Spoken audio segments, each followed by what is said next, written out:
The total lack of continuity among Christians who believe they should or shouldn't apply the Old Testament literature to their modern day understanding of God is just so difficult to watch, to be honest.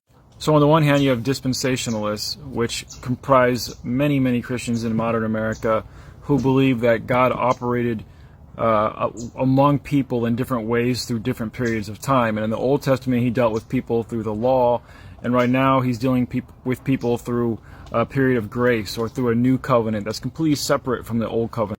I'd say most Christians believe that the Old Testament, Old Covenant with the Israelites has nothing to do with them really, because they're under this new covenant of salvation through Jesus Christ during this newer dispensation. This, of course, was popularized by John Nelson Darby and the Darby dispensational ideas of the late 1800s, but that's not my point. The problem comes when these same Christians who believe that the Old Testament God really is irrelevant to them then reach back to the Old Testament for inspiration when they want you to do things like give money to the church or tithe or, speak against homosexual behavior and things like that.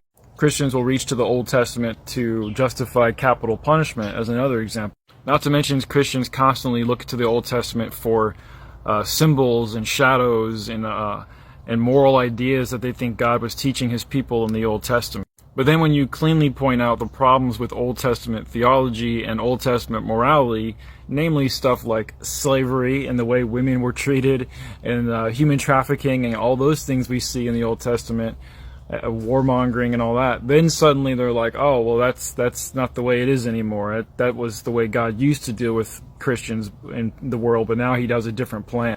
But this is exactly what happens when you try and create a completely new Hellenized theology in the 1st, 2nd, 3rd, 4th century and beyond, but then you also want to piggyback off of the supposed historicity of the ancient texts of the Hebrew people. So Christians want to piggyback off of the Jewish scriptures and the Old Testament scriptures, thinking that this will somehow give them historical value and give them a historicity, provide real historicity to their position, but then they don't actually want to believe and follow the God of the Old Testament.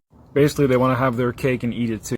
So here's my proposition. Look, if you want to follow the Old Testament scriptures, then just go become Jewish. Go become a Hebrew Israelite, so to speak, and follow those laws and those ideas because they completely contradict and conflict with the ideas and laws of Jesus. If you want to be a Christian, you just stick with the New Testament and stop trying to piggyback off the supposed historicity of the Old Testament. And then even in the New Testament, you're split and divided among Pauline theology, the teachings of Paul, and Jesus theology, the teachings of Jesus, which also conflict with each other. Christians need to make up their mind about the real morality of the Old Testament.